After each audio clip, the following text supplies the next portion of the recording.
Baik, assalamualaikum warahmatullahi wabarakatuh. Perkenalkan, nama saya di sini Najmi Haikal dari Pendidikan Bahasa dan Sastra Indonesia. Di sini saya akan menjelaskan materi tentang design thinking dalam mata kuliah pembelajaran bahasa Indonesia, pembelajaran berbicara. Nah, di sini tanpa berlama-lama, saya akan menjelaskan sedikit ringkasan dari apa itu design thinking. Kita masuk ke pengertian design thinking. Bisa dilihat di sini design thinking adalah sebuah pendekatan berpikir kreatif dan sistematis yang digunakan untuk memecahkan masalah dengan menempatkan manusia sebagai pusat dari proses perencanaan. Nah, pendekatan ini menekankan pemahaman mendalam terhadap kebutuhan pengguna, eksplorasi ide secara terbuka, serta penunjang solusi secara berulang. Design thinking tidak hanya digunakan dalam bidang desain produk, tetapi juga dalam pendidikan, bisnis, teknologi, dan pengembangan layanan. Selanjutnya, kita masuk ke slide kedua yang di sini tertera teknik tujuan dan manfaat design thinking. Bisa kita lihat semua. Tujuan utama design thinking adalah menghasilkan solusi yang inovatif, relevan, dan dapat diterapkan sesuai dengan kebutuhan nyata. Pendekatan ini membantu individu atau tim untuk memahami masalah secara komprehensif. Nah, mengurangi risiko kegagalan serta meningkatkan kualitas pengambilan keputusan. Manfaat lainnya bisa mendorong kolaborasi, melatih empati, dan mengembangkan pola pikir kreatif dalam menghadapi permasalahan kompleks. Jadi bisa kita uraikan manfaat lain dari design thinking ini mendorong kolaborasi, melatih empati, dan mengembangkan pola pikir kita.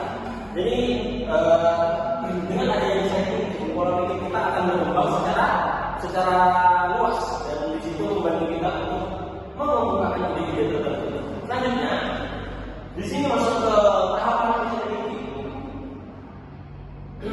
Design thinking terdiri dari 5 tahapan. Nah, di situ ada 5. Yang pertama ada empati, yang kedua ada define, guide, dan prototype. Dan juga yang terakhir ada test. Tahap empati bertujuan memahami pengalaman dan kebutuhan pengguna. Kemudian yang kedua tahap define berfokus pada perumusan masalah secara jelas terhadap ide yang digunakan untuk menghasilkan berbagai gagasan solusi. Tahap prototype menghasilkan model atau rancangan awal solusi. Sedangkan tahap tes dilakukan untuk menguji efektivitas solusi dan memperoleh keuntungan dari pengguna. Selanjutnya, di sini ada contoh penerapan design thinking. Di dalam bidang pendidikan, design thinking dapat diterapkan untuk meningkatkan proses pembelajaran. Misalnya, guru mengamati kesulitan siswa dalam memahami materi, kemudian merumuskan masalah pembelajaran yang tepat. Selanjutnya, guru mengembangkan berbagai metode pembelajaran kreatif seperti media visual atau pembelajaran berbasis proyek. Nah, metode ini tersebut diuji di kelas dan disesuaikan berdasarkan respons siswa. Baik, selanjutnya masuk ke keterkaitan design thinking dan inovasi.